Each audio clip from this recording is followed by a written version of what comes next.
always gets a lot of coverage just because of such a colorful man at the table, and well, he brings a lot of game too. And he's a guy that I've seen not only in the last few weeks but in past. When he gets that one loss, it's almost like he gets a little charge, extra boost, and really kicks into gear. And we've seen it again here this week at the U.S. Open. Thank you. The first rack. Fedor goes to break. The referee is Marcel Eckhart from Germany. We saw Gorst win the lag, so he's breaking off in the opener.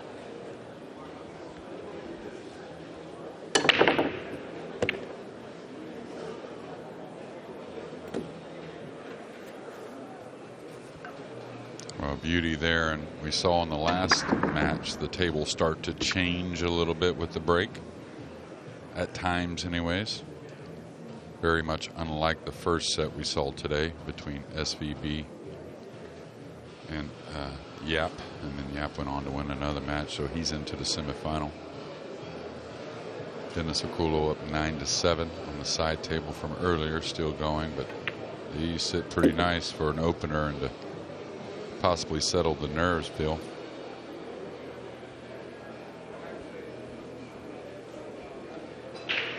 Yeah, he's bound to have nerves. Of course he is. Still only 21. We forget that about Gorst. He seems like a cool customer, but no one is immune to feeling the tension.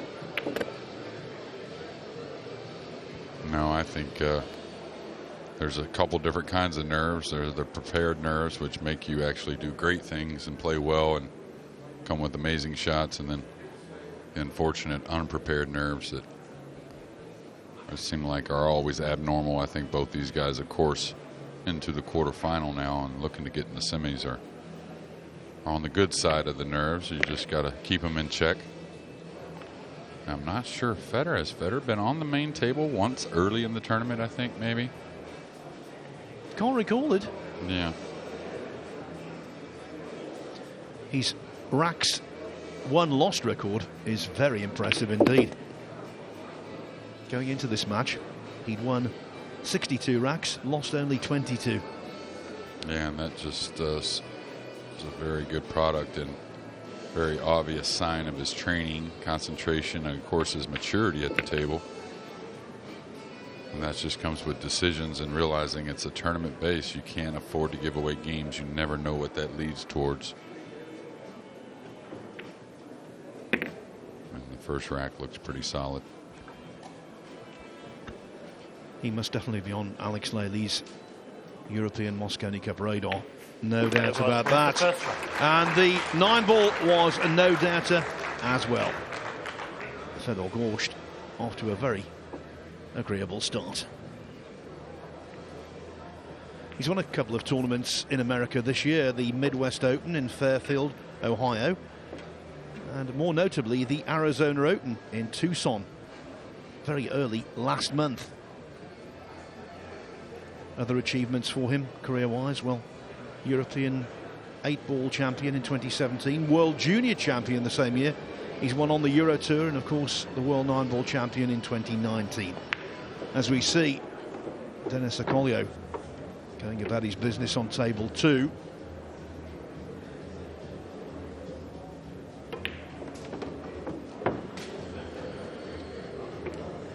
Never missed a 9-ball like this in his life.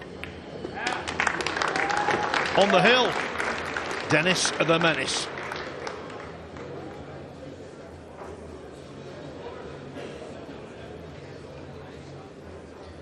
Yeah, when Fedor Gorst won the World 9-ball championship, he beat Chang Junlin in the final, 13-11. And of course, the final here is a race to 13 tomorrow. Thank you. The second rack, Fedor goes to break. Yeah, at a young age, he's got a lot of, marks on his belt, wins underneath his belt that most would long for in many years of pool, professional pool, and just quickly has come to the top of the game. And well, those broke nice. He's going to get a very difficult shot on the 2 and a tough decision. If the 8 wasn't there, I'm sure he cuts this ball in. But with the 8 being there, cue ball is going to have a little suspicion on where it's going to go. Yeah, that's a steep cut. So probably plays the 2 to the back cushion behind the green 6, and maybe floats the cue ball behind the pink, something like that. He's got a nice wall there with the 4 and the 8. A lot of times you want to come all the way back with the cue ball, but I think this one kind of agrees just to, like I said, float beyond the pink. I'd be surprised if he takes on the cut. Well, he's hitting a high ball, so that tells me he's taking on the cut. Oh no, he played the bank. He wanted a little more out of the cue ball there. He didn't figure to give up a shot, Phil, and I think this is exactly what Oi is looking for. An in.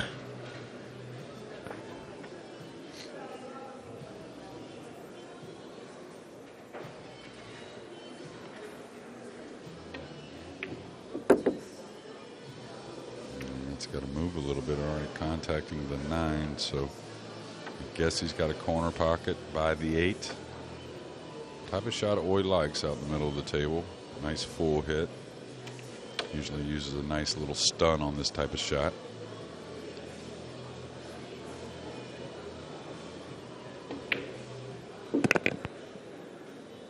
Pretty smooth release right there.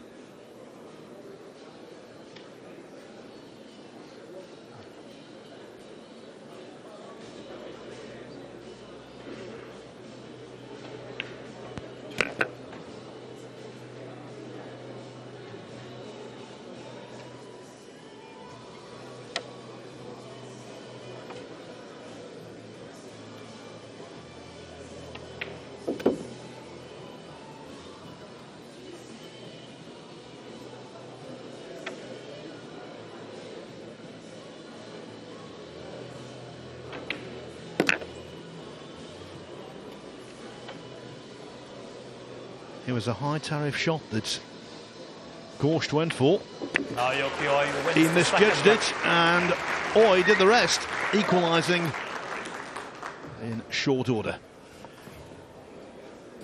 Yeah, and you think this kind of series of pool events we've had now in the States, and that'll continue on a little bit after this event, but I'll tell you, we have one guy that was a semifinalist from the World 10 Ball. Yep, he's in there. We have another guy at the table about to break, Oi, who was another semifinalist at the World 10 Ball. He's got a chance. And I think Johan Chua, who was another semifinalist, I believe, from the World 10 Ball, is also about to start a match. That's right. Well, Johan Chua and Naoyuki Oi played in the semi-finals of that World 10 Ball. Chua led 5-1. Oi came back to win 10-9. So in the end, he was runner-up in that tournament, losing out to Eklund Kachi. Lost 10-6 in the final. The in-form players are carrying on. Thank you, the third rack. We are all squared, 1 rack each. Yeah, well, we might have to relabel that, I think, Phil. I mean, we've got a chance of... Wow, now another player going away from the side that we've seen work very well all day. Kind of like Carlo Beato. Oi breaking from the left, his left.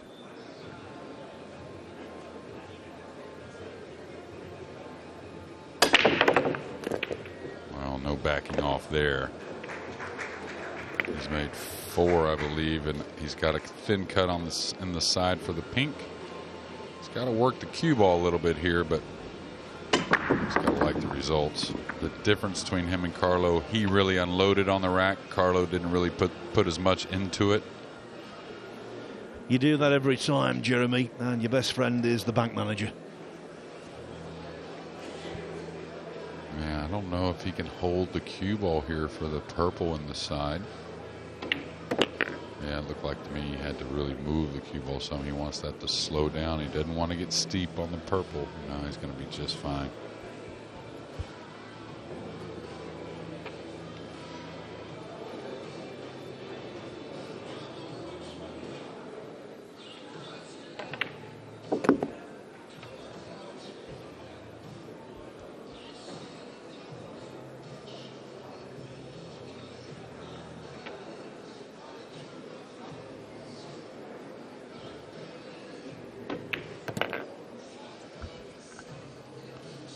A little lighter on the draw stroke than he wanted there. Another 3 or 4 inches really makes this a piece of cake. And look at Dennis Akulo with a combination to get to the semifinals over Maximilian Lechner.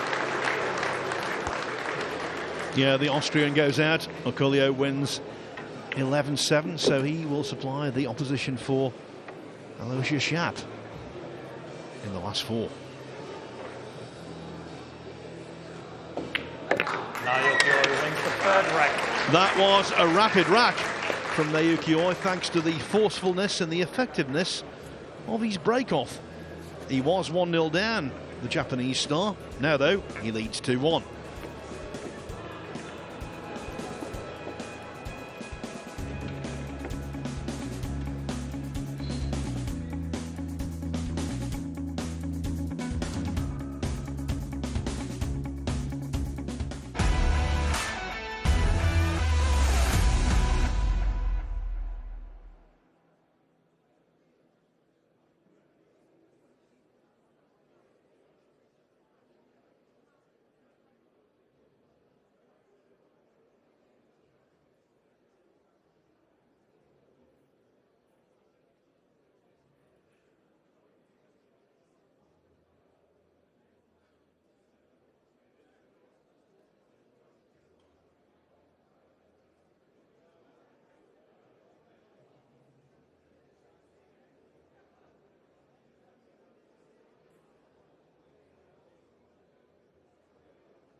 We are getting closer to the conclusion of this unbelievable tournament. Thank you, 4th rack. Naoyuki Oi is leading the match by 2 racks to 1 and will break. We know 2 of the semi-finalists, and they will go head-to-head. Yap and Akolio. That's tomorrow. Now it's Oi against Gorst, and over on table 2 shortly, Johan Chua will take on Colo Biardo in an all-Filipino clash.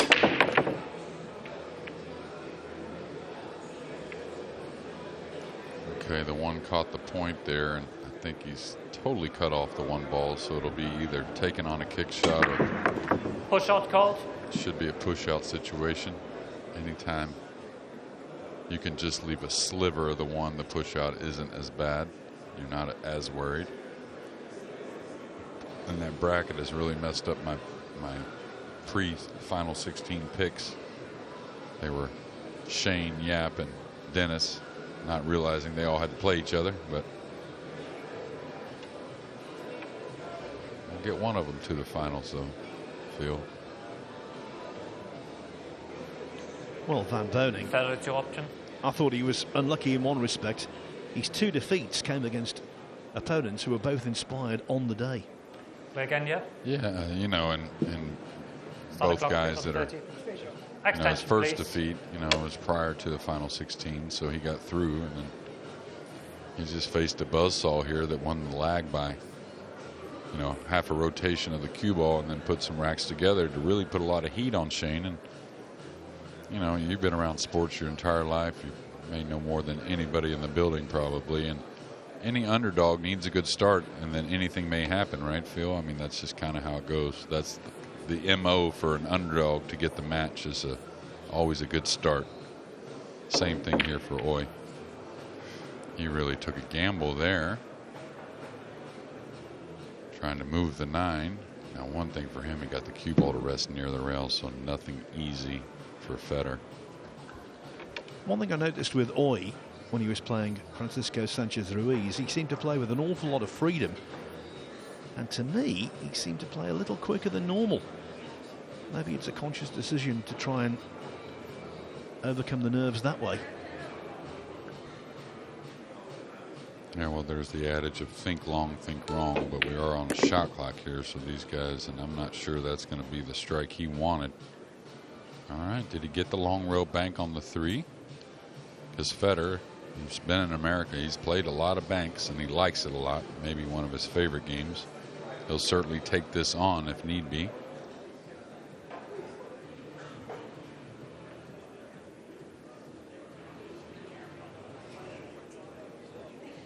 Extension, please. I don't think he can get the entire 3 ball. I think he's got to come across this and bank it back up the middle of the table and try and lay the cue ball down on the end rail, going to the side cushion first with the cue ball. I think the 7 has got him cut off a little bit anyways. Trying to maybe screw the cue ball over off the rail back underneath the purple, something like that. Yeah, that's about all he had. Just move the 3 down the middle of the table. Nice shot.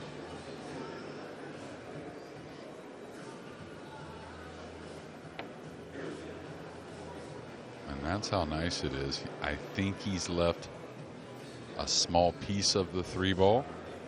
I'm kind of looking down the barrel of the table right here. The screen kind of fooled me, but it's so tough that always electing to kick at the ball anyways.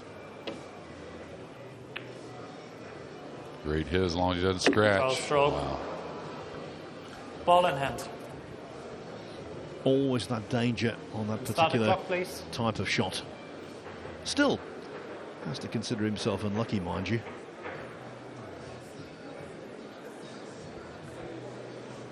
Yeah, you hit it at that light pace to be accurate, and when you come behind it, you have a good chance of not scratching. And that one just had to be hit perfect to creep down that rail. Otherwise, he did exactly what he was supposed to do with the object ball, putting the 3 up table. And now Fedor, who's at 98+% with these, to get out with ball in hand and tie this match.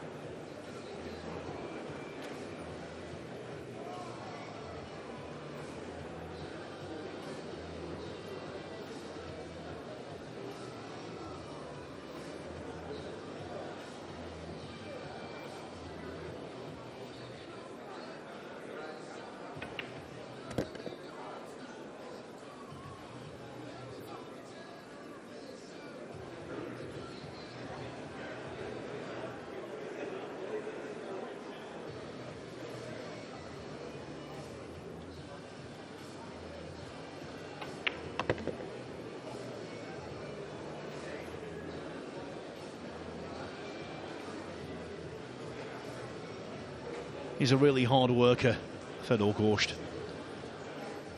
And he just continues to reap the rewards. Yeah, if you really are around him a lot, you can tell, of course, with that hard work, but he relies on those reps. I mean, I can tell it's almost how he addresses the shot in the match is really the same kind of points he goes through when he's practicing. And that's how you rely on things under pressure when you're not sure. all that practice kind of makes you become a little more sure. Fedor Gorst wins. As sweet as a nut for Fedor Gorst, and that's the way he levels the scores at 2-2. You know, he's 21 years of age, Gorst. More than double his age is the latest player into the semi-finals, Dennis Okoye, who's chatting with Michael. Thanks, Phil. Yes, he's with me after beating Max Lechner. Dennis, many congratulations. How are you feeling after that? Thank you very much. I mean, I'm very happy, you know. I mean, every single match, what I do, I just focus my game to try to survive every day, you know what I mean? I know a very tough field, so I'm glad I've survived today. Hopefully tomorrow again. Was there any nerves on the table here? Well, I know you like table one, but any nerves there? Yeah, I mean, the rack was not really inconsistent, you know, both struggling in the break. You know, we tried to figure out how to making ball, you know, but still hard. So what I did, I just break harder, find, you know what I mean?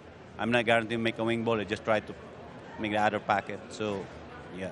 At the start of the week, what was your realistic expectations going into this tournament? What did you set yourself? Well, of course, I'm hoping like close, you know what I mean? But what I really do is just be a performance every day, you know, every opponent, learn all the players, how they play, and, you know, and play better and better, play smarter, and, you know, so I just hoping always come out great. Yeah. And what's your thoughts ahead of the semi-final? Yeah, thank you. Yeah, well, what's your thoughts ahead of that match?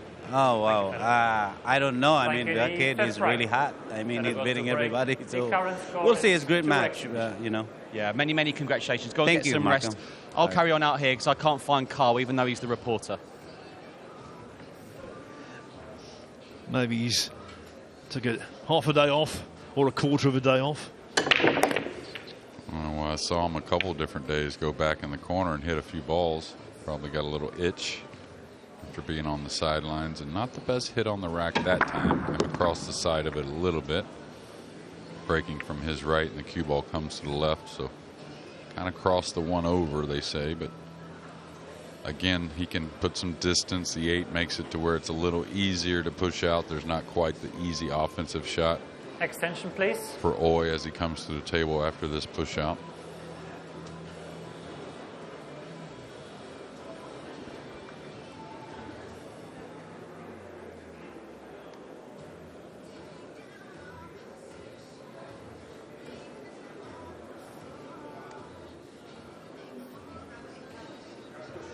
Push out called.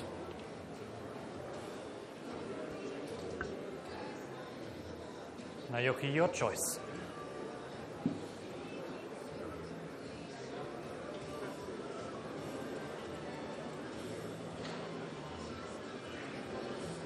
Of course, after a push out, we've just seen a player isn't given the normal 30 seconds, it's 60, so there's plenty of thinking time, or at least double the usual thinking time.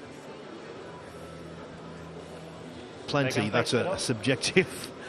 Well, he's rolled out difficult here. It looks to me he can't cut the one and run the cue ball. Maybe if he wants to play a thick shot and then just use the 6, but you wouldn't do that. So this is more about replacing the object ball.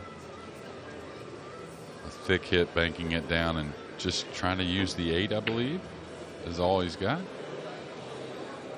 He needs a friendly bump on the 1, and he got it, I think, anyways. So Oi's going to go to the air, and I'm really surprised he's not considering a swerve shot here. Looking again right at it, and not a whole lot of the 8 to go around, and you can come into the 1 kind of mildly and do a lot with that cluster of balls there. This jump shot could pay a reward getting fortunate, but it could also open the balls. Oh no, pretty controlled. If that 4-5 combo didn't wire up, I think he's okay. If it did wire up, though, he's in trouble, because Fedor doesn't have to move the cue ball very much to be able to make that triple combination on the 2-4-5. He can just stay on the same side of the table as the 1, which makes this shot much easier.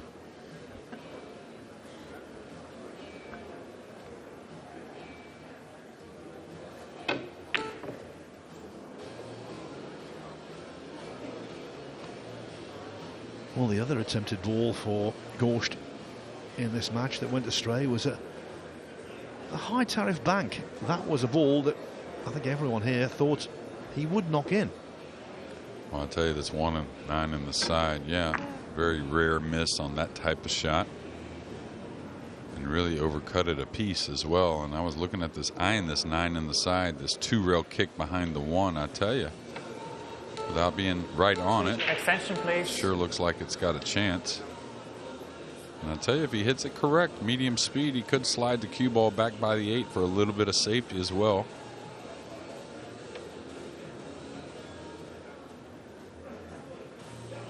It's got to come 2 rails. Maybe has to draw it a hair. Yeah, that's what. Oh, look at that. That's a great view. There we go. Naoyuki Oi loving life, loving that shot. Off a couple of rails, and Jeremy Jones spied what he would do. Well, 2 of the 3 racks he's won, he's done so in spectacular fashion. The first one, potting 4 balls off the break, and there, that 1-9 combination with double contact on cushions beforehand.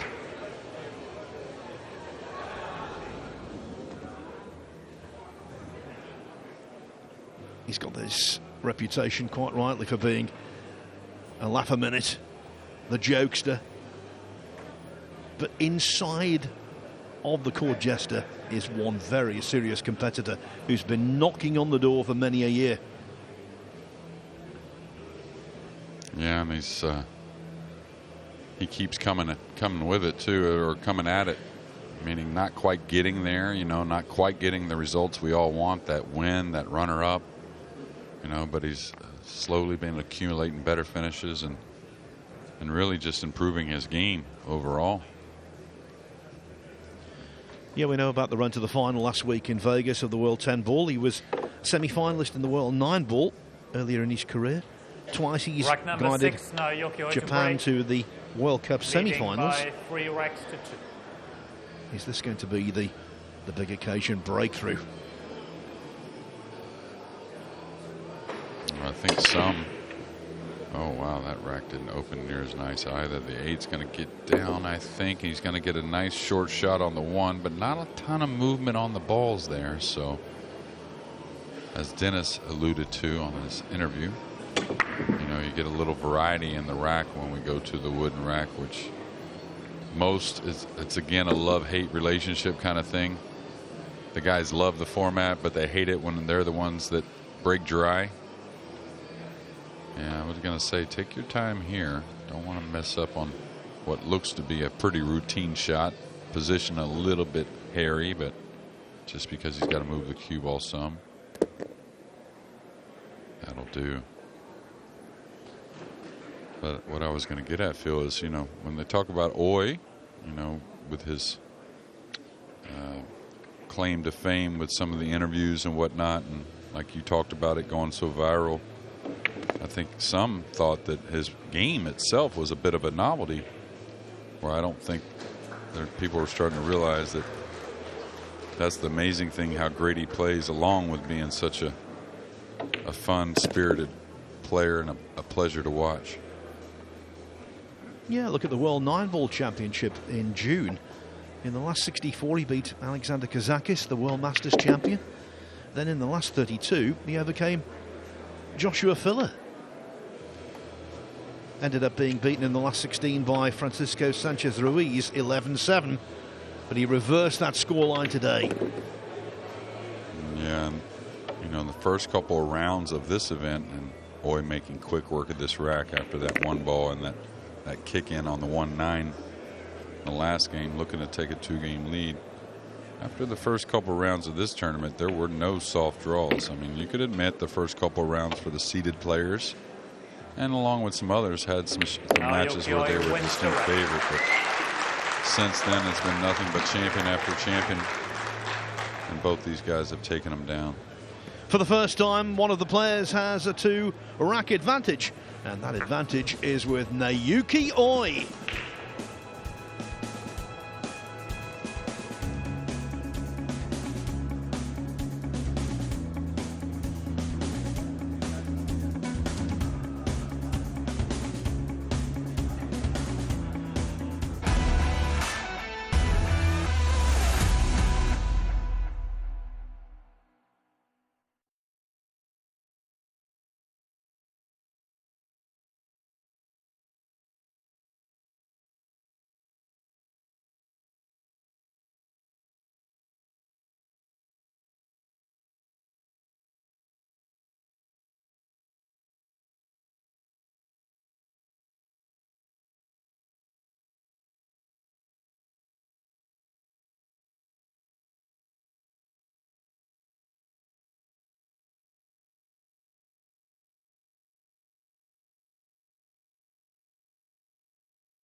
Look at this. Imagination and also the ability to spy the shot. Jeremy Jones did, the former US Open champion who's in the box with me at the moment. And Naoyuki Oi did. That's the most important thing. Fedor Gorst smiling at the exuberance of his opponent. But Gorst is 4-2 down, and Oi, leading by 4x to 2. Full of vim and vigour. Well, that little footage there has a lot to do with why Federer does so well, though. You know, kind of shakes that miss off, appreciates the moment, and then he'll get back to business when he gets a chance. But that's the real question. When will that be? Oh, my. Just as soon as I open my mouth. That's the one thing when you're really going to unload. A little miss hit really offers the cue ball to get lost in one of those sides. So we'll see what kind of damage, of course, Federer can do, not only in this rack, but he's hoping future racks.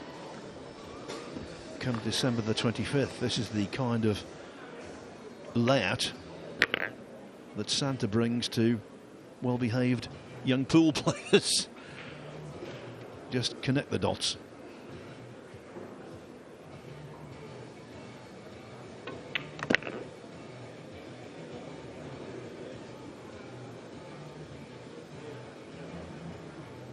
The racks are flying by in this, aren't they? Yeah, talked about it a couple days ago. As the break goes, these players go.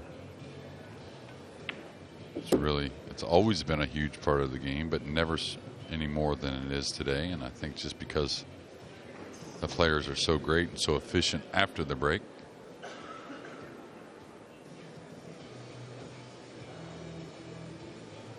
One thing that I love that Matchroom, they're always trying to keep the integrity in the game. And, oh, this is could get, okay, it's all right. Gets past the 8. Thought it may land a little on top of the 8, but so they're always trying to do what's right as far as, you know, of course the break's always going to be a huge part of the game, but it's not supposed to be 50% of the game or something like that. And Matchroom's trying to make sure that's not the case.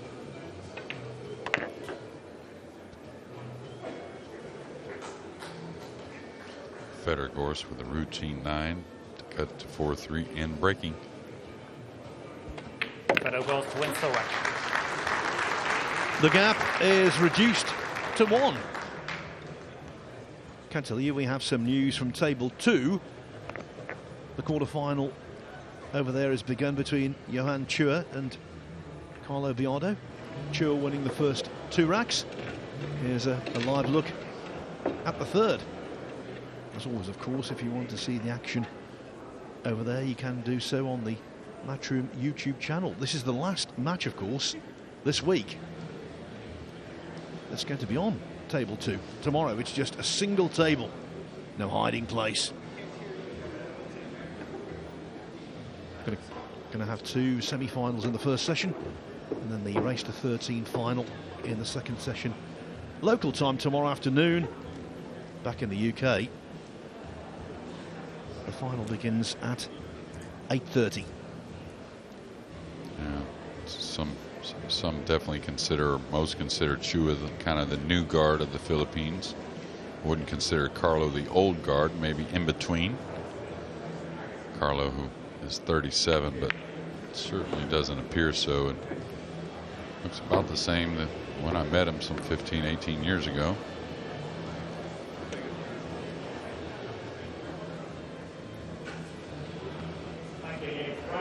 Spectators have a dilemma. Do they see that all Filipino match, or do they divert their gaze the way of the main table?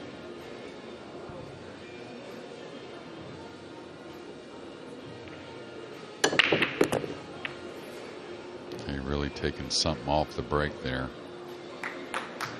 Pretty controlled break overall. Just mainly the arm, hardly any body. Did you see no body movement at all? It's actually a type of break to where when you're struggling breaking, that's what you go back to get your timing down, and a square hit on the cue ball and therefore on the 1 ball. And I don't think he's going to change from that for a while.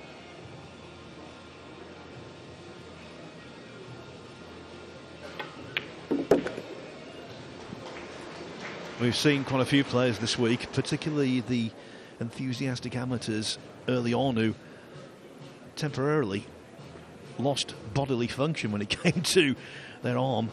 Didn't feel as though it was their own. But this guy, he's as still as a rock. And he's got to come some 2 rails here past the pink to the center of the table. Looks pretty perfect. Just getting by the 8. Now the pink, the next ball, the pink leads towards the green 6.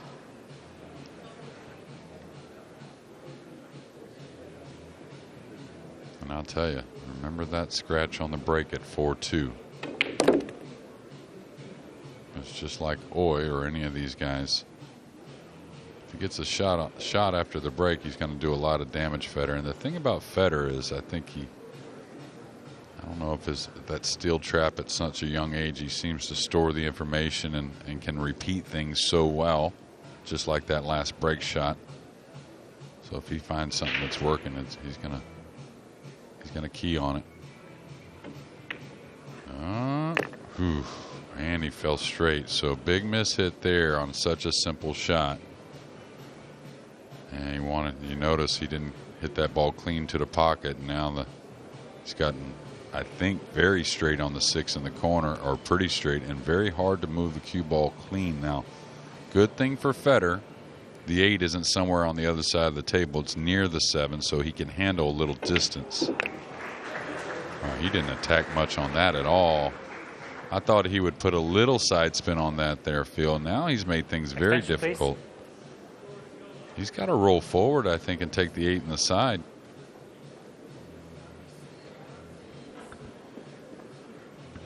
There's something about this shot that says to me, train your eyes on it. I think this could be vital either way, and I'm not entirely convinced it's going to find the target.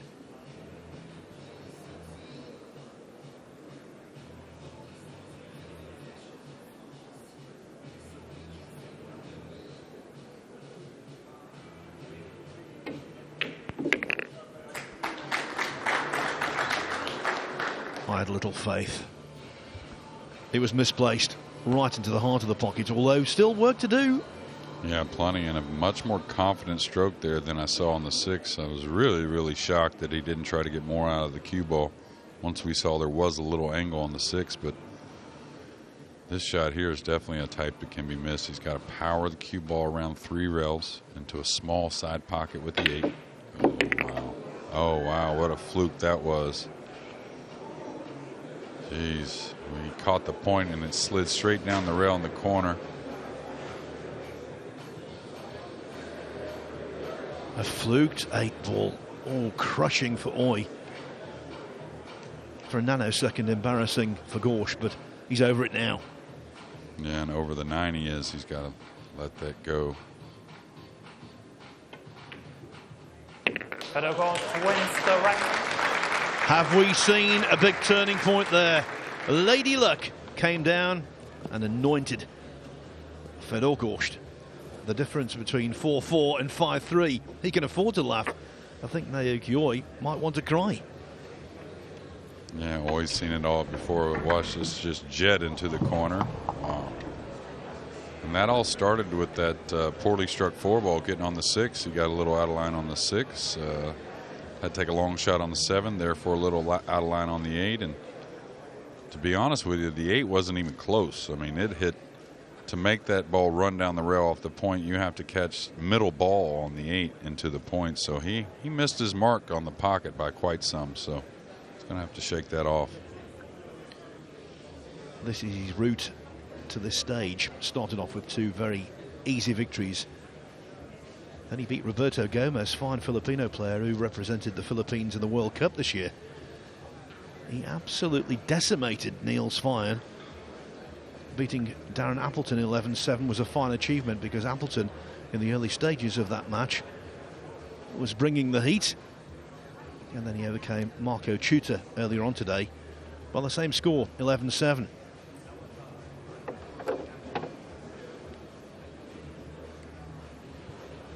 Thank you. The 9th rack. Fedor Gorst to break. The current score is 4x each. 4-4 here. I can tell you on table 2, Johan Chua is now 3-1 up on Carlo Biardo.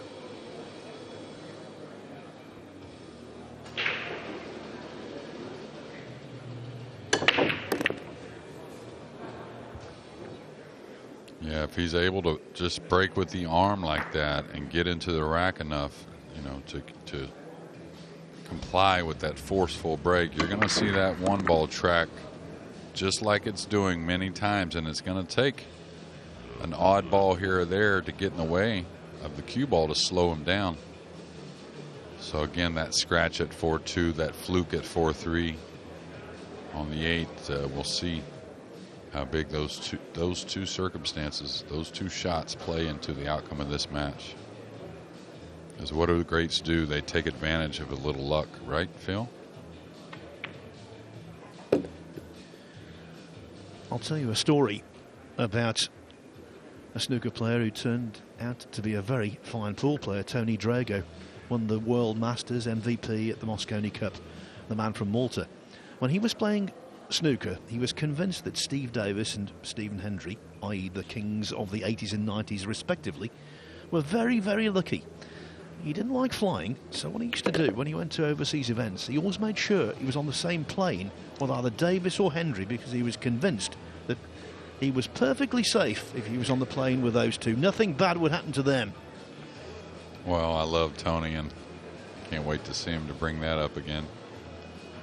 Hard to follow those guys now around the world. Of course, I don't think I leave London very much, or the UK, but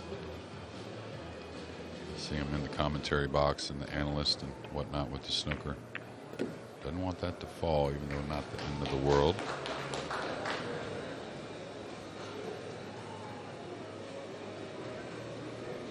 I think Drago's record for running a complete rack was 52 seconds. I believe it. One of my favorite characters that I've ever met around the pool world, and still when I see him to this day, he's just got, it's like open arms. It's like family almost with Tony. Yeah, he's a great character. We've had some brilliant times over the years with him.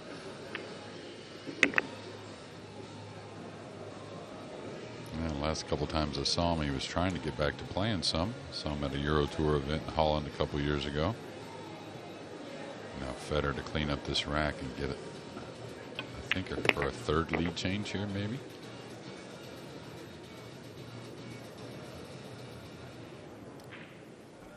Third lead change it is.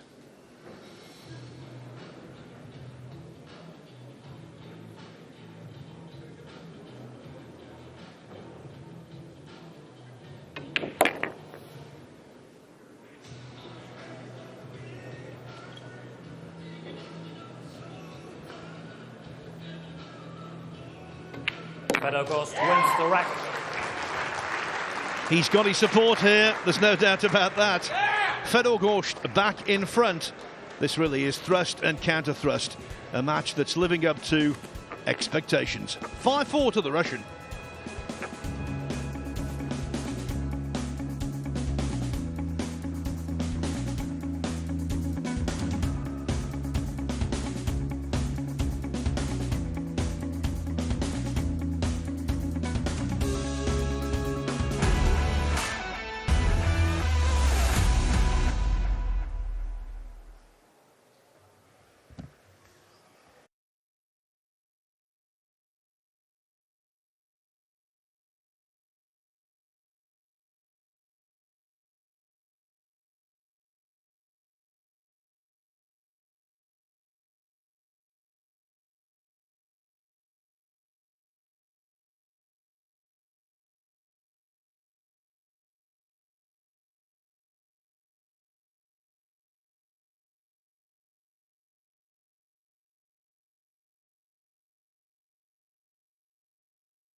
Okay.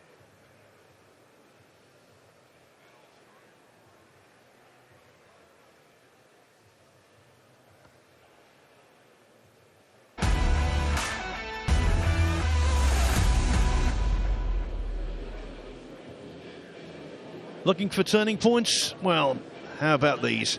First, the scratch on the break for Oi when he was 4-2 ahead, going nicely, and then the fluked 8-ball.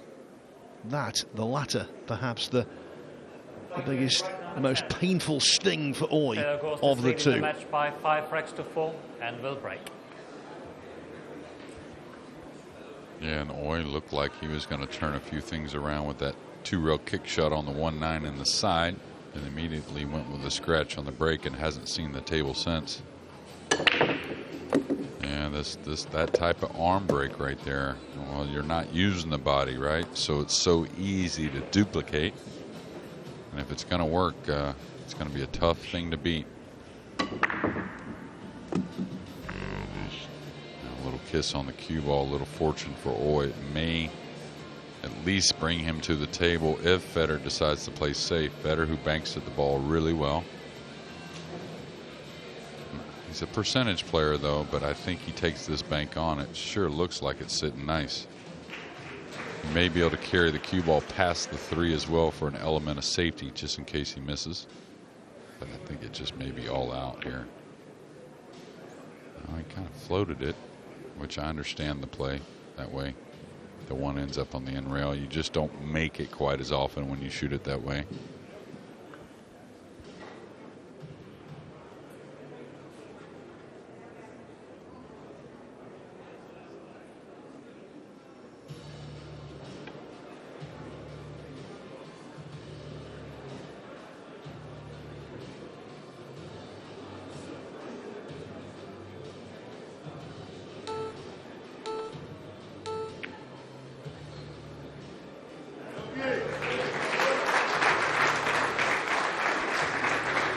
He's such a popular figure, Naoyuki Oi.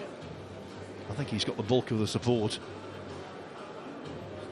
Extension, please. On table 2, by the way, it's now 4-2 for Johan Chur over Carlo Biardo. It was 4-1. Biardo has just won rack 6. Well, one unique thing about our sport is a lot of the amateur players and fans can get next to our top players and get to know them a little bit more than you'd see in other sports. And not only is Oi so fun to watch at the table, and then after winning matches it gets only better, but sure is one heck of a nice guy as well, just like the guy at the table. And that's kind of why I was wondering about the bank he played on the 1 with the light speed. He's got to know if he doesn't make it and he lets Oi see the 1, he's going to have the worst of it. Foul stroke, illegal contact, ball in hand. We'll get a look here at the 6 ball. That looks like maybe Start the the clock, only please. concern. It doesn't go in the lower right, I don't think. We'll see if it goes in the lower left, and Oi's not really taking much time to look at it, so I'm guessing, yeah, it's pretty open. And the 5's near, so after a big scratch on the break, can't ask for much more than this, Phil. And it's the way the match has been going. Just when you think one of the players might be getting on top, something obstructs.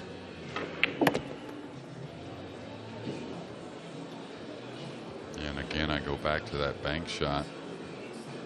You know, just at this level, you know, you feel like separation, the ball on the back rail, it means something, but these guys are too good, and you saw the safety that Oi laid down right after the missed bank by Fedor, and I think he had to be a little more committed, either go for the bank a little more or just play the outright safety. Oi with a pretty routine 9, but at this level of the tournament, nerves are high. Got to bury this and then remedy that break from the last. Naoyuki Oi wins the rack. 1-1, 2-2, 4-4, and now 5-5. I think this pattern might continue. No discernible dominance has emerged yet.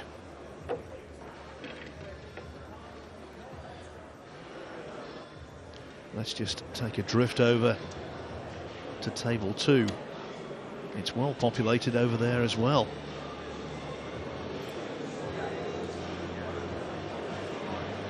The one ball, is it going to be potted at distance by Biardo?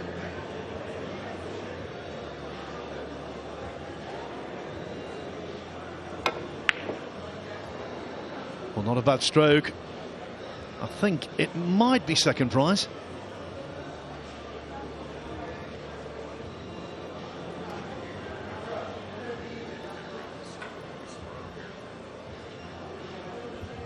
I think he may be able to get around the 7 with a little swerve here, which really kind of offers and leans towards making the 1 and bringing the cue ball all the way back down for position. Oh, he missed that by some mark. I know an awful lot of you have been watching Table 2 all week on the Matchroom YouTube channel. Well, if you want to pop over there now, this is your last opportunity. There's no Table 2 from tomorrow onwards. Well, there's no onwards after tomorrow. That's it.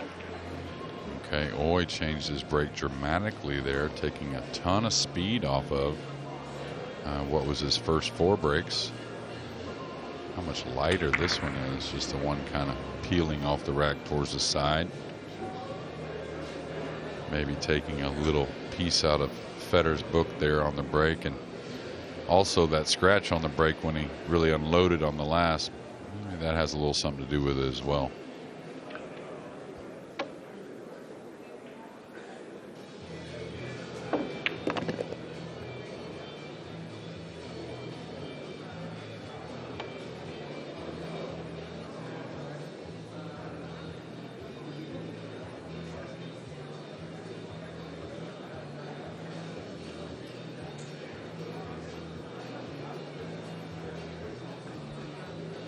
Don't see any reason to do anything but maybe come across between the 4-9 with the cue ball. Extension, please. I'm not sure what the main concern is here. These balls are very open. The 4 has, you know, the pocket it's near plus the upper corner, but the main thing is the purple's near, so not sure what the maybe decision-making problem is here. And that's the only shot I saw, and should be able to manage this getting on the purple easily to fall naturally on the 6 on the bottom rail here, and then from there the 7-8 close together.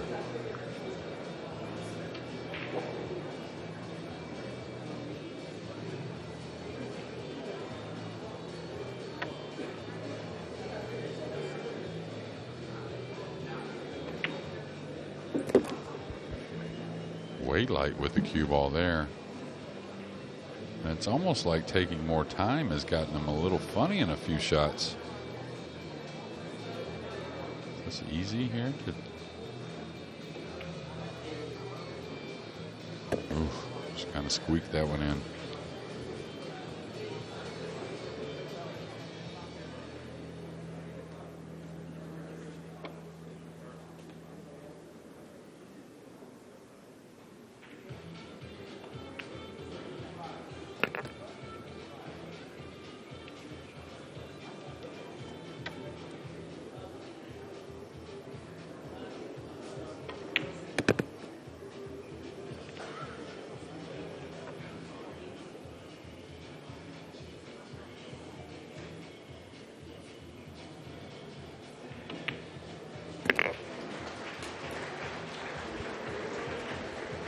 The 9 ball to be in the ascendancy again.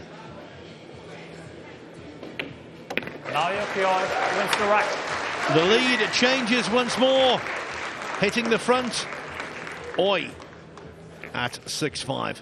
Now down in the arena, I think Michael and Carl are watching Table 2. Oh, he's not called us the Chuckle Brothers this time. Oh, that's very kind, Phil. Thank cheers, you. Phil. Thanks, Phil. Anyway, Table 2. Tell us. Yeah, it's 4-2 to Johan Chua. It's an all-Filipino battle. Obviously, one Filipino is already through to the semi-final. Fedor Gorst is obviously on the TV table. He's the only European left in the event. So that's quite interesting. It is, and we will have a new name on the trophy, won't we? Yeah, we will indeed, and obviously we all know how good the Filipino pool players are, so I wouldn't be shocked if it's one of them boys. This is really good atmosphere, isn't it? I mean, the fans have got the option now. Table 1, table 2, take your pick. Yeah, you just feel like everybody's really, all the crowds got really into it today, and every little shot that's played, they're really getting involved, and that means the pressure is ramped up a lot. You can look forward to the UK Open when we have this at the Copper Box next year. Oh yeah, I can't wait for that next May. That's going to be awesome. Obviously, Matchroom Pool are taking this sport to new heights, Phil. Phil, listen, don't eat all them biscuits we've left up there. Me and Bridgie want a couple. Carl, you take the biscuit, not me. I knew he was going to get me back. It's dangerous territory to say anything derogatory about Carl Boyce. Naoyuki Oi to break, leading Yeah, by I think 6 racks to 5. he stores it, right? He's waiting for the moment. And same thing with Oi here, in the moment. 6-5. Trying to get to the semifinal of what I consider the biggest tournament in the world, the grandest prize.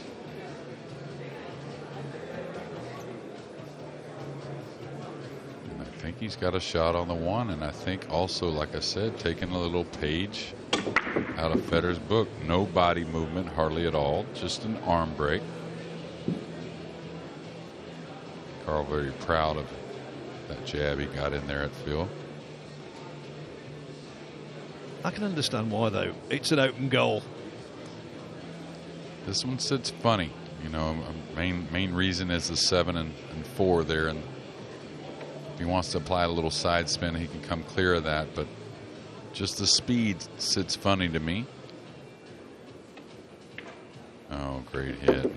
This man's comfortable, I'll tell you that.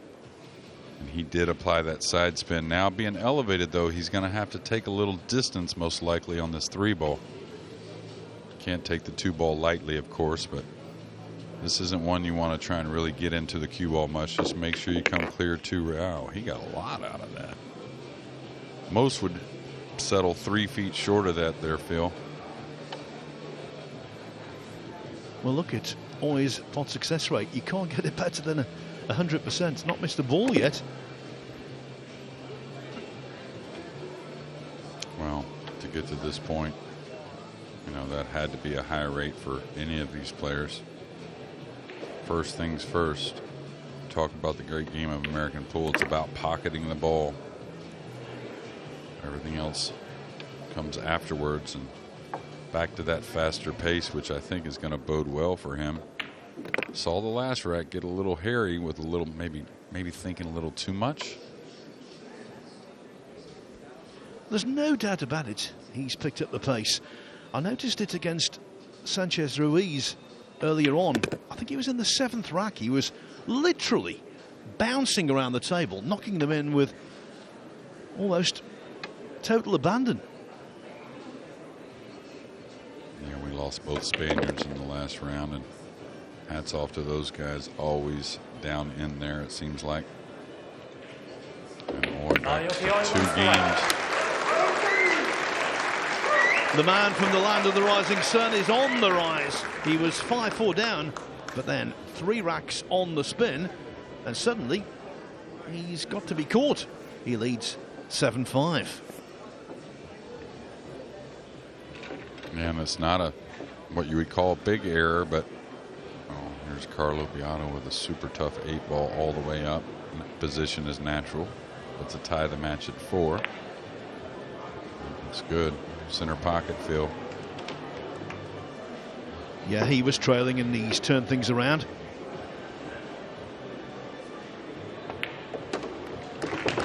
Tell you what, it's hard to pick a winner over there. Pick him. Yeah, that's for sure. And I think if anybody wanted to lay 6-5 on any of these matches, they got action. That's how tight they are. You know, race 11, it's a good race, but when you talk about, you know, the percentage points that one player is over another, a race 11 doesn't have to show that. You're talking about something over a long-term season, kind of like percentage points. And I'll tell you what I was getting at. It wasn't a glaring mistake at 5-4 by Fedor, but it was, in my opinion, a hair of a loose shot on that bank. Kind of just letting the cue ball settle in the middle of the table. And then Oi came with a great safety and got ball in hand and has been at the table ever since. Okay, the 1's going to drop. The 2's going to be okay. Some distance on the 2, but it doesn't look like he's going to get slowed down here. Yeah, the errant bank you talk about, Jeremy. The same thing happened in the second rack. Fedor misjudged a bank on the 2 ball. Cost him that rack, and then Oi broke and ran the 3rd. Yeah, and I didn't mind the bank. I'm an aggressive player as well. I think I would have gone for it, but either shot at it a little more commitment to make, or you have to run the cue ball a little safer, in my opinion. Cue ball was kind of out in the center of the table, and then Oi came with a nice safety, and the rest has been history the last 3.5 racks.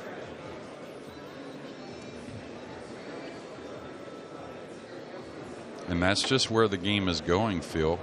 It doesn't take much to turn it around. The level is so high that guys will look at this when they, pick a match apart. Hey, what cost me? Most would say, well, that wasn't even a mistake. But once the level gets so high, you can start to consider those a little bit of mistakes.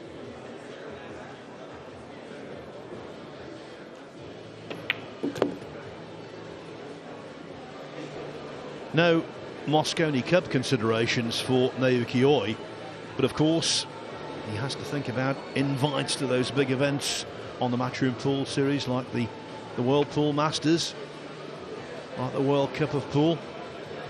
Doing well here does him no harm whatsoever in that regard. Does him a world of good, actually. Yeah, absolutely, and I'm sure, knowing Oi a little bit, that he's wanting his country to take off as well, and these performances in these huge events is only going to bode well for Japanese pool.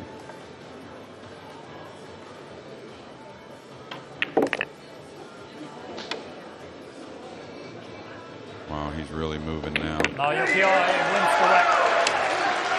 Absolutely energized, the man from Japan. For the first time, we have a 3-rack gap in this contest, and the beneficiary is Naoyuki Oi. Fedor Gorst has now lost 4 racks in succession. Of course, there's still time to turn this around, but he must be concerned, Jeremy. Yeah, absolutely. It's not about,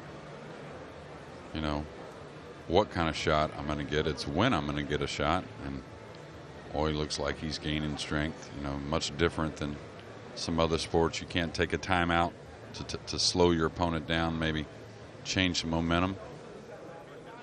He's going to need a little help from Oi, and I'll tell you, since he switched the break, you don't anticipate him losing the cue ball like he did at 4-2. Oi chasing history, trying to become the first Japanese player to win the US Open. The closest, that was Takeshi Okamura, runner-up to Earl Strickland in 2000. Yeah, I believe that was the last time Earl won the U.S. Open. Is that correct? I was there. Naoyuki Oi is leading by 8 racks to 5 and will break. Yeah, I remember Okamura, and much different type of player than Oi. Very methodical, and was one of Japan's best for many, many years. And of course, Earl, once he gets to the finals, he becomes even better, if that's possible. But he's a kiss on the 8. Oh, a little gap here. No, he's going to get cut off. And I don't think he even has a sliver of the 1. That would make a huge difference here. You were right, Jeremy. A little flick on the 8 there, and the outlook would have been very different. Yeah, he can't roll out to the jump, not against Fedor. Better to roll out to the kick shot than the jump.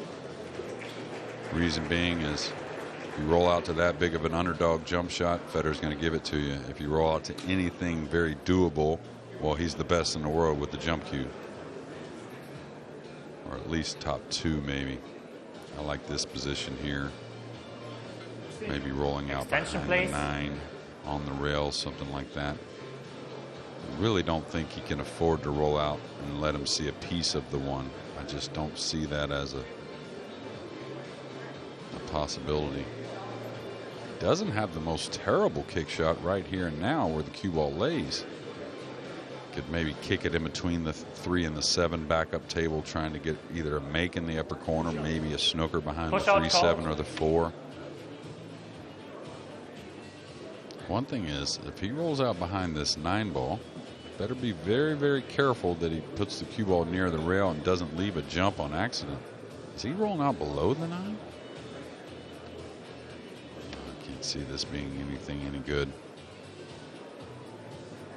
This is amazing to me. Fedor, your options? Yeah, well, he's, oh my, did he leave a cut? Not sure he got there. And the thing with the rollout is, Phil, is you have to roll out where you have a chance of getting the ball back. And this is never going to get, given back to him. I don't think so anyways. He almost left an offensive shot in my mind. He's going to get pinned behind the 3, it looks like. And this is very simple. Watch how, oh, he's going that route. Wow, way light. Fedor isn't quite, yeah, that's like way light.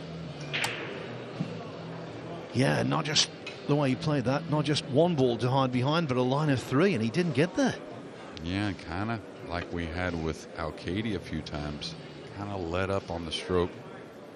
We talk about it all the time, the difference between amateurs and pros. When the nerves are high, the pros, we have a problem with the underhit. Kind of like the golfers putting. They don't get it to the hole, kind of, when the pressure's high. Where amateurs, he went for it. Whereas the amateurs, they have a tendency to overhit the ball.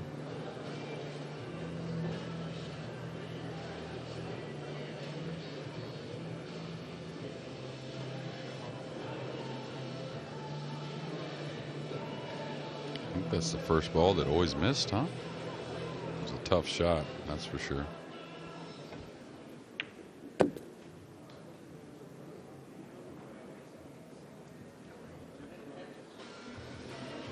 Could bring about a sea change. Man, I think he's overran that a bit. So I'm not sure he's totally comfortable.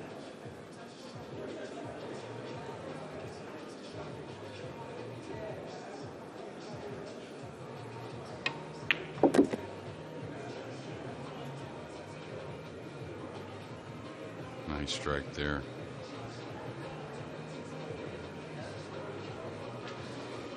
Carlo Biardo on the comeback trail. He now leads Johan Chur 5-4.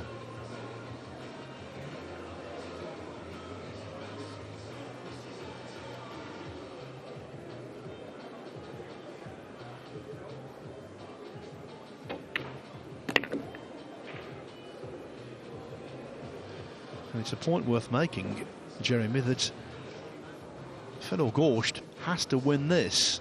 Otherwise, it's going to be an all-Asian semi-final lineup.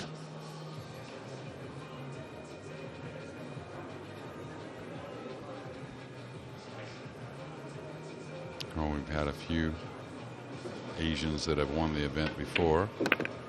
None more famous than Efren Reyes, of course. Alex Pagulayan. I believe Chang is the only other that I can recall anyways.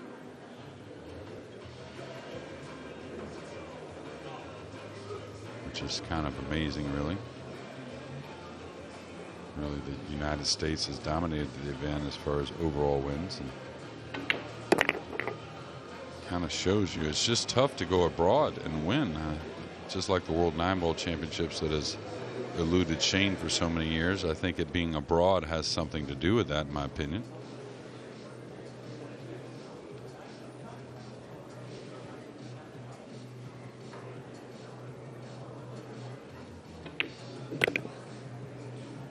Well, here the cue ball travels all the way down onto what should be a routine 9.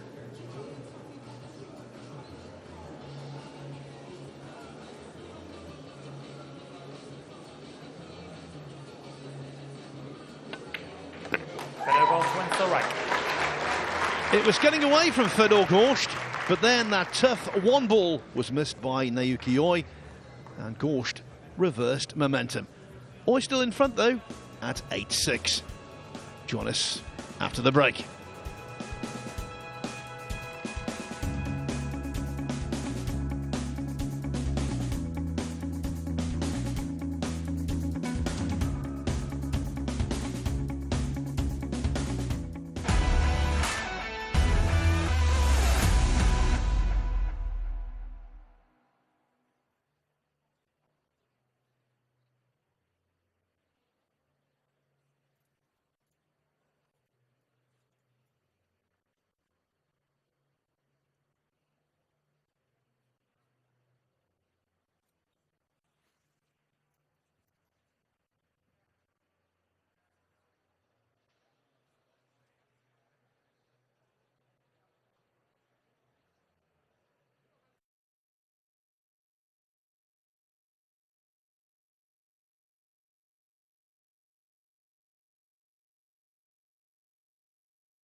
Welcome back to Atlantic City, Harrah's Resort. There's going to be a little delay here because Marcel Eckhout was setting up those balls, but he had the 8 on the apex, and he was being shouted at by the crowd. You've got the 8 on the front of the rack, and he didn't take any notice, and then the penny dropped. So we got a little delay. That gives us the opportunity to tell you about the prize money breakdown. Tomorrow, an awful lot of dollars will be up for grabs. If you get to the semi-finals, you're on 12 grand guaranteed. Runner-up, $25,000, and the winner, $50,000 US. It's a total prize fund here of $300,000. Yeah, and Marcel, in his defense, he was Thank you, concentrating Rick. so 16. much at trying to get the rack as tight as Better go off the possible. break. Now Trailing Fedor, 8-6. now watch the body, very quiet. Mainly just the right arm and some good timing, creating a little power and to open this rack. Oof, those didn't sound very good, and you could see the frustration from Fedor Gorst right there. Yeah, he didn't do that all that violently, but the cue made a funny old sound on the table. That's a dangerous pursuit. Yeah, that's like I said, some frustration. I could kind of hear the rack. You kind of know when you're not in love with the way the ball's opened. Now, the one thing about it, that may keep him from going to what would be that lighter break again. Once you have one of those dry guys like that, where you don't make a ball on the break, that'll make you want to put a little more into the rack. So the problem is he's first got to get that opportunity. And I'll tell you, Oi, he could handle about a 15-second shot clock, I think. Maybe the odds-on favorite in the tournament if we were playing him with one. He's never been remotely slow, but I think even it's only over the last couple of days that the accelerator has been pushed down to max. Yeah, it looks like a stop shot here to me, and he can manage anything. Yeah, just anything in the side he can manipulate for the 7 in that same corner he just played the purple.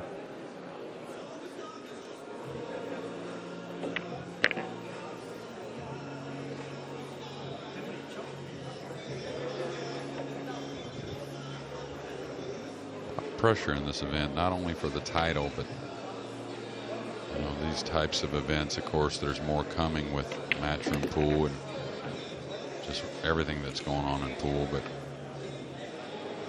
just the element of the event alone creates a little pressure along with that US Open title. I think the paycheck is just kind of like a bonus for these guys. Don't get me wrong, it's nice money. It's maybe some of them the biggest purse they'll ever win. But really, that trophy and saying you're a US Open champion can't explain what that means. Well, we talk about him all the time as being a great character, and that is true. In this match, he's showing great character in another sense. The gap is 3 once more, and the quizzical look on Fedor Gorst's face, that's all about the break-off, which came to naught. By the way, on table 2, Carlo Biardo now 6-4 up on Johan Chur, who had the better of the early exchanges. Now, though, it's been a wholesale shift in favour of Biardo. Yeah, I believe Chua was up 4-1 in that match, if I remember correctly. It may be 5 in a row, and Carlo at the table now looking to make it 6 in a row and a 3-game lead. And I don't think we've still seen our best the last 2 days from Carlo. I mean, he played great throughout the event. Don't get me wrong, he hasn't played poorly at all. But he is another player that can go 2 or 3 or 4 matches mistake-free. Here's something for you. Bear in mind, we had the dry break. Thereafter, Oi got to work rapido. The whole rack lasted 2 minutes and 15 seconds. Yeah, well, he's found that rhythm, you know, kind of on that one-loss side. Rack Trying 16. to fight his way into the final 16. Naoyuki Oi to break, leading A by big 9 win racks. this morning, and now none bigger than what he's at now with a 9-6 lead. Needs 2 games to get to the final day of the US Open 9-ball championships. Okay, corner ball went. It wasn't so convincing, but it did go. And he's going to get a nice starter on the 1. The cue ball is going to have a little travel on it, so he's got to. Can he get around the table? Does he go into the rail and bump the 2 open? I think he's gambling trying to get around the table for the 2 in the short pocket by the 3. I think he's got to bump the 2 here, maybe. Oh, he bumped the 3. That was very dangerous. Could have easily scratched off that 3-ball, Phil. Oohs and ahs all around the place. He always captures hearts wherever he goes, Naoyuki Oi. There's a natural exuberance about him. Yeah, another shot that he really excels at, a full hit on the long shots. Oh, my.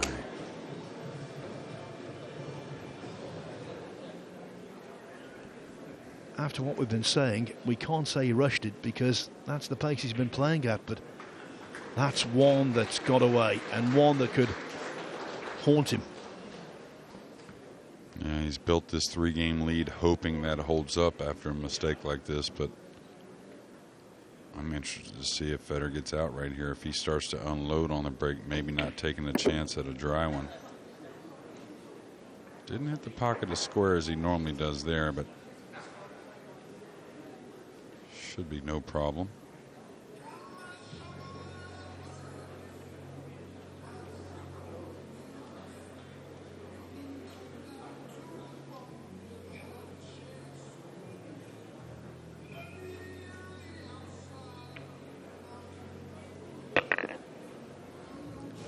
Should be fine. He can follow his ball between the 8 and 9.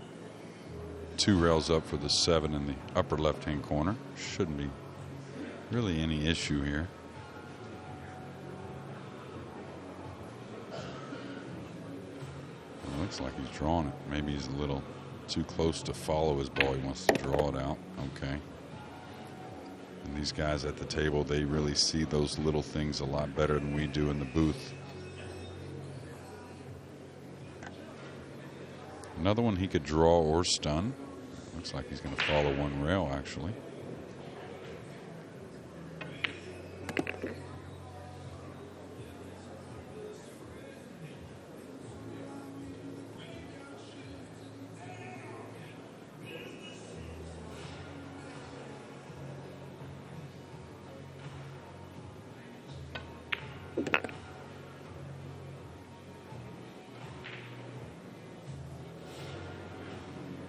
Fedor Gorst wins the rack. It seemed as though Naoyuki Oi was taking a 2-step to the semi-finals. But the 2 then said, hold on a minute. It stayed above ground. And Fedor Gorst, who is Mr. Cool, did the rest. 9-7 when it could easily have been 10-6. And then Oi would have been on the hill, breaking. Big moment, that. Yeah, and both these guys keeping a cool head about things. Understanding it's just, again, you have to wait and hope you get another opportunity, and I think that's where Oi's at now.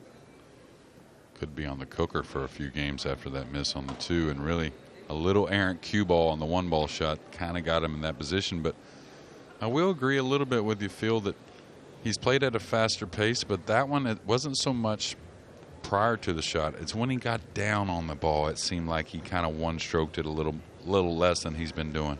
Maybe 2 or 3 pre-strokes less than what we've seen today. We have seen him get jittery in the past, Oi, and maybe this is a concerted ploy to overcome those jitters by not allowing negativity to enter the brain by playing quickly. Yeah, it wouldn't be the first time we've seen that. I've done it, actually, when you don't know how to get a hold of the nerves, you know, you don't have time to process. Sometimes you'd go for what would be a quick fix. Okay, again, the rack not really breaking like he wants. I think the 5 and the 6 have gotten ugly tied up. Now, he may go for this bank, and I'll tell you why after we get back to the layout of the table, but it looks to me he's such a great banker. Well, I don't know. Maybe not. I was going to say he could cross corner the 2 and then have a nice shot on the 3 to maybe get around for the 4. He's still got a 5-6 that's really odd.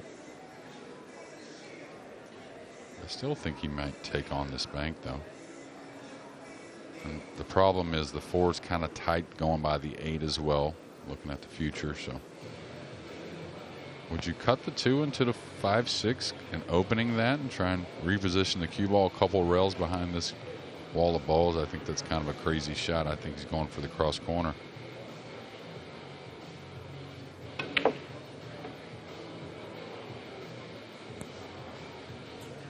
That's his 3rd bank. Misjudged. Yeah, and what happens with banks like that is when you're not really certain what's going to happen with the rest of the rack, you know, with the 5-6 the way it is, sometimes you don't commit as much. A lot of times when you're shooting a bank shot at this level in 9-ball pool, it's kind of like the winning shot, meaning you already have position, you know, I'm going to bury this bank, that's why I'm shooting at it, because I'm going to end the game with it. And there, extension, please.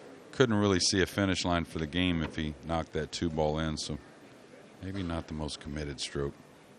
Is he going to draw the cue ball here?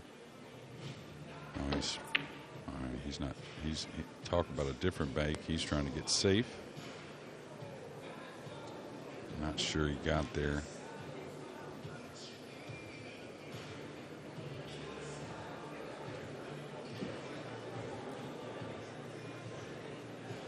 No, he's left it long and tough. Don't think Fedor should go for this myself. I try to put him on the back of the 5-6 right here, banking the 2 off the top rail back down, going to the left side rail with the cue ball. And then it looks natural to come 2 rails back at the 5-6. Looks like he's going for the pocket. Oh, great stroke. This is going to get down below the 3, it looks like, and very difficult. Oh no, behind the 9, even worse. Well, now we'll get to see what most know him for with the jump cue. Don't bet against him in this spot here, Phil. He's a big favorite to make this.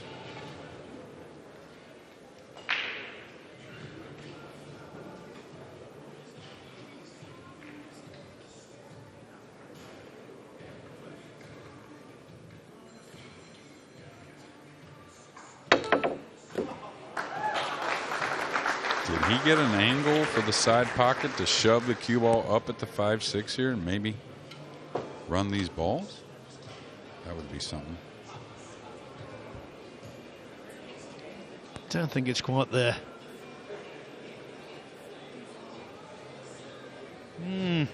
Modicum. Yeah, not enough angle. He could consider some trick shot cross Extension, side please. on the pink 4 and go at the balls to break out, but I don't like that option either.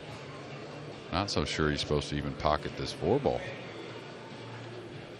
Have to tell you here, Carlo Biardo now doubling up on Johan Chua. 8-4.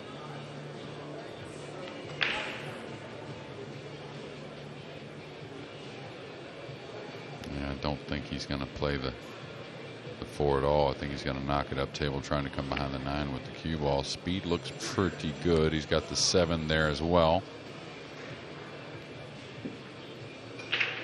This is where I like the kick shot. You're supposed to be able to pretty surely hit this ball right here. And if you jump at this, you could open the 5-6 pretty easily. Yeah, I think he's going to stay away from the jump. I think he's supposed to go to the side rail on the bottom of your screen. About a medium speed, nothing light, nothing too hard. He's going to get a big reward here with a little spin. Now, is Fedor going to be able to plant him behind the 5-6 with the cue ball?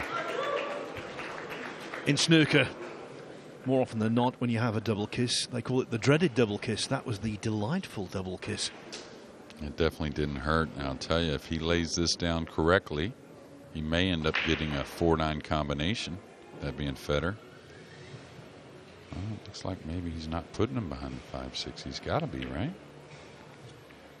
Yeah, just like that. I thought the 4 would have a little more pace coming down the table, but very difficult kick shot now for Oi, and one that he can't put a whole lot of pace on.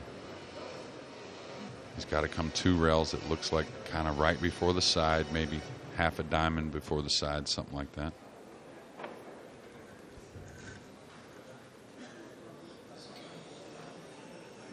What he looked at is, should I retie the 5-6 up and give up ball in hand here? This is one that usually comes short. Ooh. Wow. What a Foul good effort. stroke, illegal contact, ball in hand.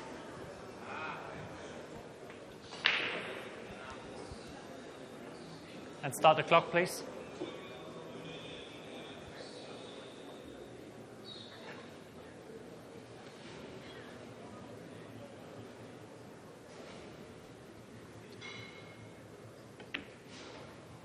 Two balls missed from Naoyuki Oi. A demanding 1 ball. A cut down the left-hand side rail. The other one, a 2 ball that, although it was going quite some distance, should have been deposited.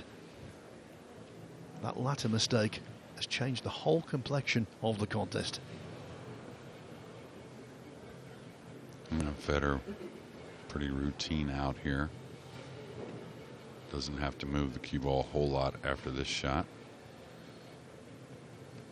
Just a couple rails here back to the center of the table. It's amazing how often the center of the table is used in 9-ball pool. I think he's got a little angle to come 1 rail between the 8 and 9. We're going to be 9-8 here shortly. And again, I'm still curious. You know, the last rack wasn't, you know, he made a ball, but it wasn't as what I say he wanted. So again, we may see Fedor pick up the speed on the break here at 9-8.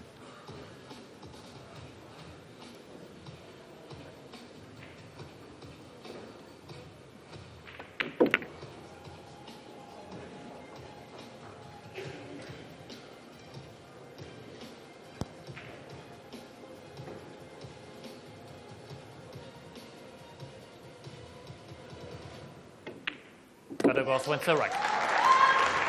We have seen some thrilling matches today, and this is no exception. Gorst just won't go away. Naoyuki Oi's lead has shrunk to 9-8.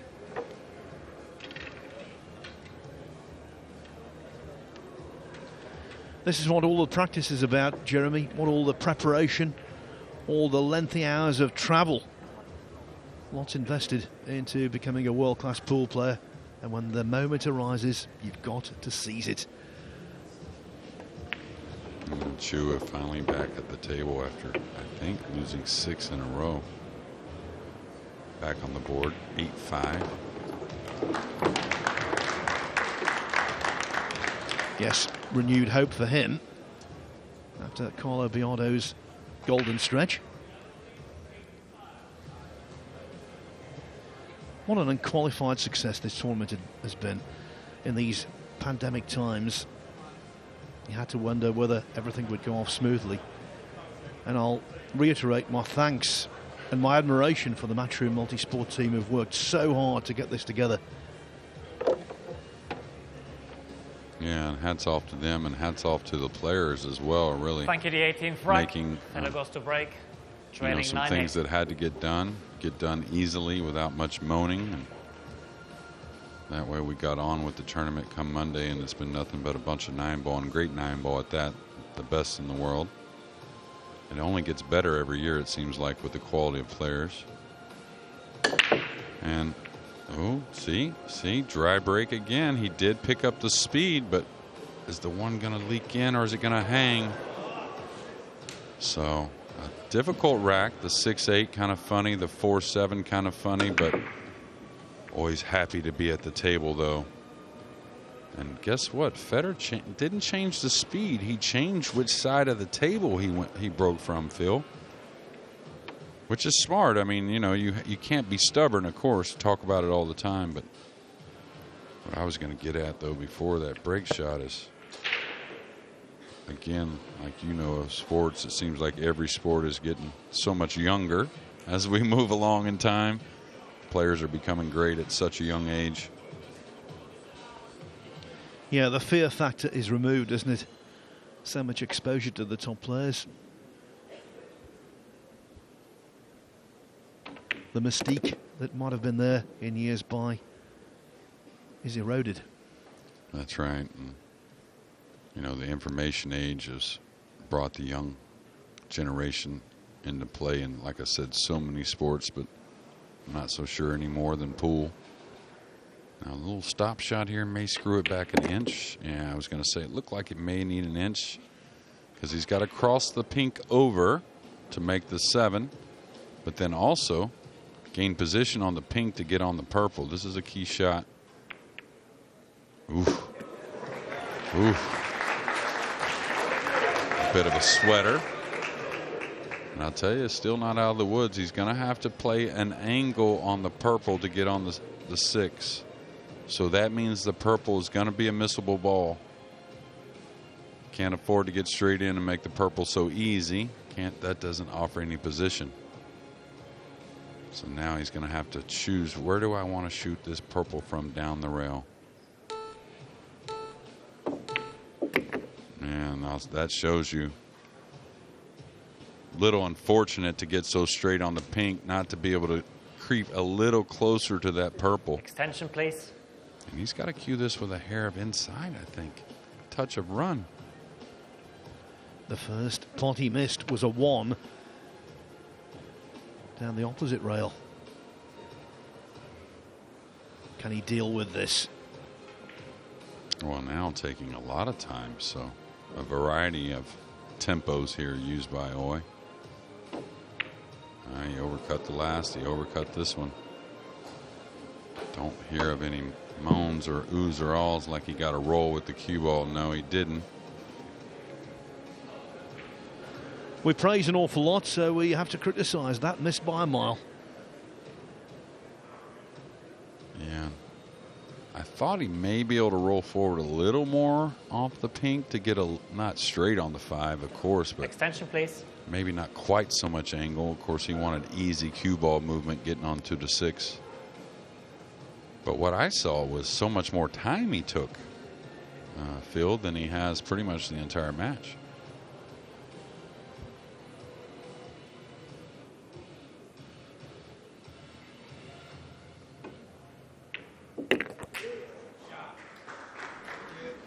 Yeah, the enormity of what he stands to achieve, I think, Oi might be standing in his way.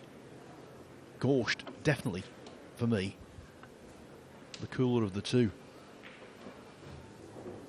Yeah, you have to commit to the full hit here. Easy to overcut this ball when you're trying to draw the cue ball. And hit it sweet.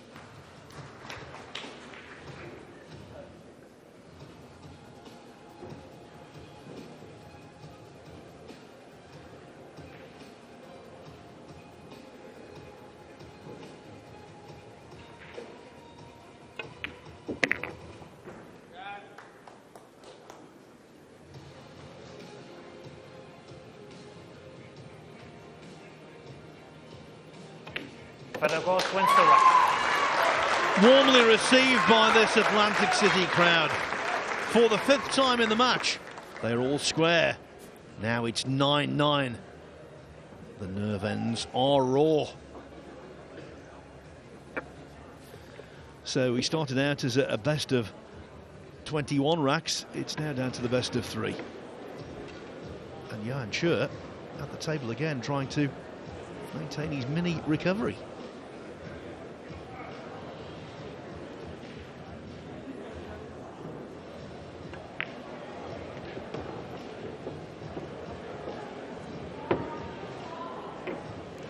Well, this one's a gut check.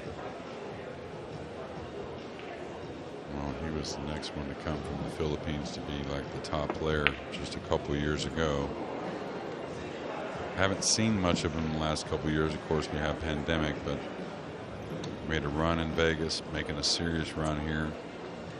Tough shot and a tough miss there at 8-5. We'll see if Carlo can come with another tough shot to extend that lead.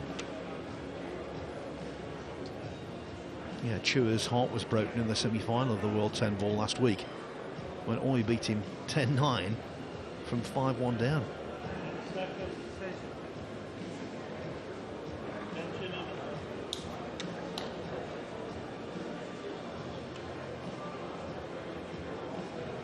All right, just trying to draw one rail across, taking a little bit of a longer shot on the 9, but emphasis on making this 8, of course.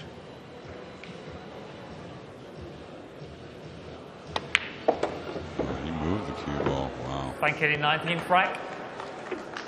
We all shot. squared 9 racks each. Fedor Gorst to break. We'll have the split screen until the 9 disappears. Yeah, Fedor going back to his original break spot, and I think that's a smart idea. Maybe pick up the speed a little bit is all. Wow. And these are getting very difficult, these racks are. And I'll tell you, I got to say that I feel the frustration from Federer there. I mean, those didn't open anything like I've seen the entire day, and just kind of from nowhere at 9-9. You'd kind of wonder. Always got to love it, though. Yeah, Gorst's 3rd dry break of the match, and potentially the most expensive of the 3. Yeah, he hit him great, so.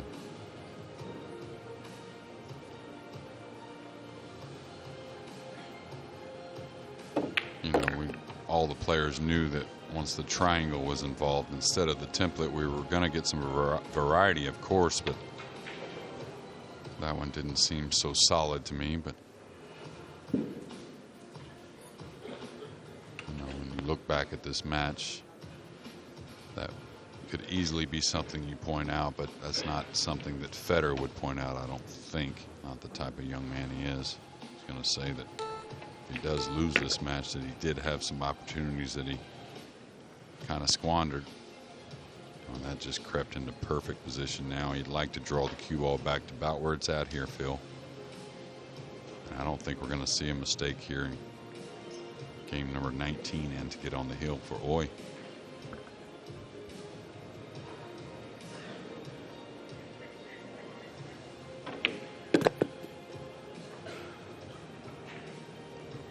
There's definitely more edginess in the stroke.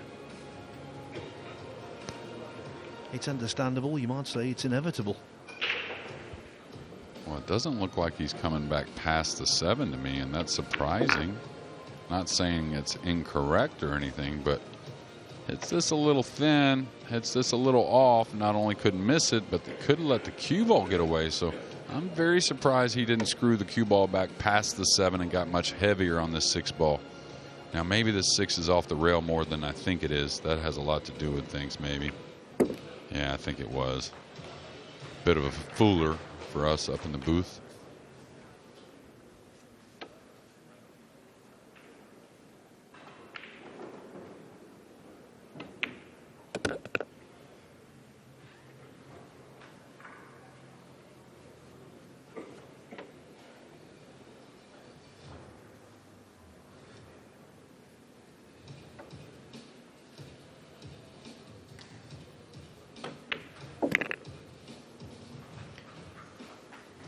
You can feel the tension. Extension, please. Taking his extension on the 9 ball. Is this advisable? Doesn't want to break his own rhythm.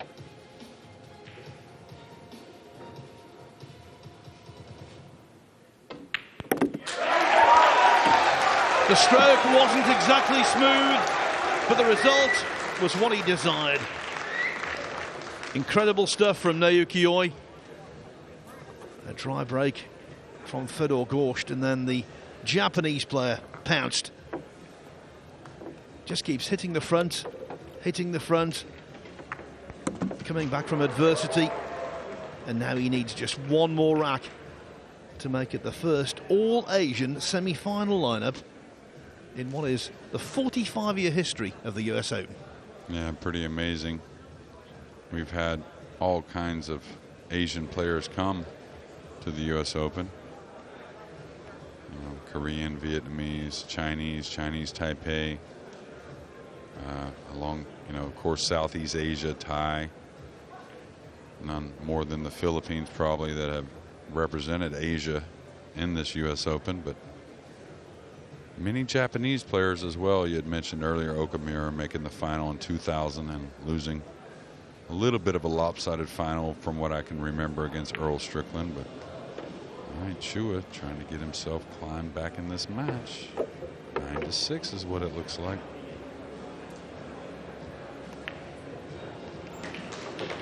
Nine to 6 it is. Okay. Naoyuki Oi breaking on the hill, after seeing a few leading by things, 10 racks to 9. I think Oi leaves the arm break behind. I think he goes with what he started this match with, which is unloading on this 9-ball rack. Yeah, just like that. I think that's exactly what he was supposed to do. And he's going to get a good chance to get to the final. He's got to make a tough shot on the 2. And he's got to hold the cue ball. But really, what looks like one shot away on the 2 ball from getting to that semifinal. And look how steep he is on the 2, and he's got to hold for the pink. So most likely a heavy draw stroke here. He's just gone in front for the 5th time in the match. Can he stay there when it matters most? Did he get by it? I don't know if he got by it. I think he's underneath the 4. Wow, he hit that 2 ball sweet too to look like it was going to creep by the 4 and just caught it. So now it looks like he's going to have to lay the cue ball down somewhere. Don't think he even has what you might call, you know, a bit of a Harrigan offensive shot. Extension called. He might go for the bank. I'll tell you, he may put it in his own hands right here and go for the cross-side bank. I think that's what he's doing. He hasn't really sized up a safety.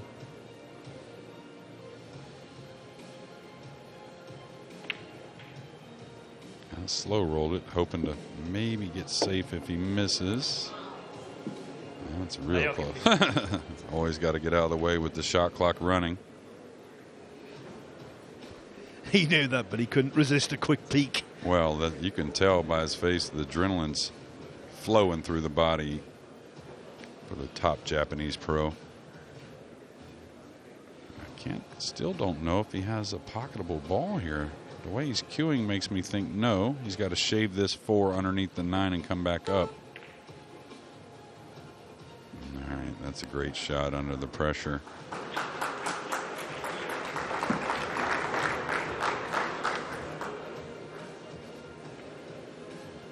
Boy. Well, he's not taking much time either. Is this an easy safety behind the 7? Not easy, but doable safety behind the 7, I think. Behind the 9, he needs that to go. Did he leave the kiss shot on the from the pink to the purple? No, he did not. So, well, people don't realize how nice a shot that was. From that distance, that could go wrong easily, and you really wouldn't blame the player. Now look at this. Look how far away the 9 is for him to jump and get it down past the 9 to get to the pink. He's going to play the purple. That's what the only shot I can see.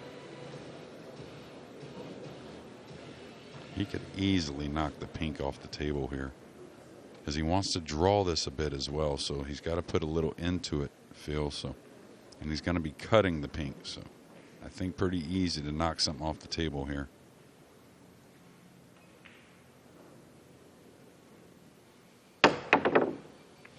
He kind of jumped over the purple.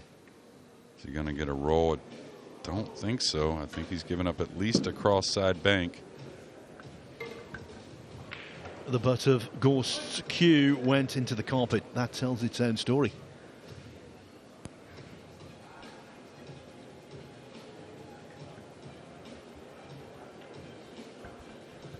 Well, he's got to take the cut here. He's just got to take, make a decision on what he wants to do with the cue ball. Definitely won't be banking this.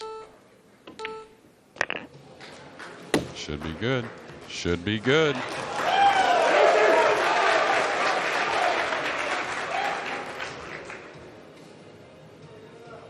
All right.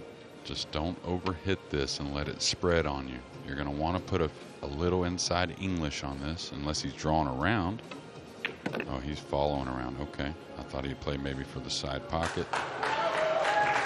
He's all right. 8 doesn't pass the 9, but he can go forward.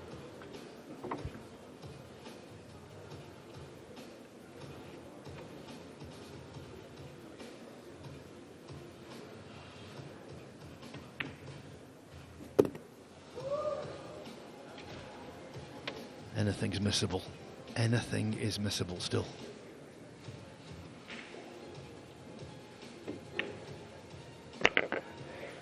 The shoulder was dipped.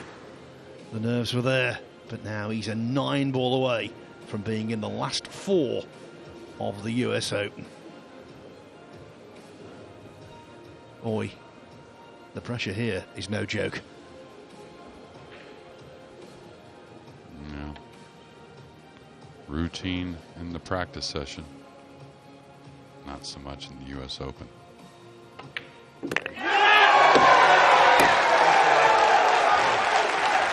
Japan celebrates. Fedor Gorst, 2 years removed from being the world 9-ball champion, is vanquished. And here he goes, putting on the show. He did so on the table, now he's doing so with his celebrations. It's always good to see Naoyuki Oi have a deep run into a tournament. And we have an all-Asian semi-final lineup at the US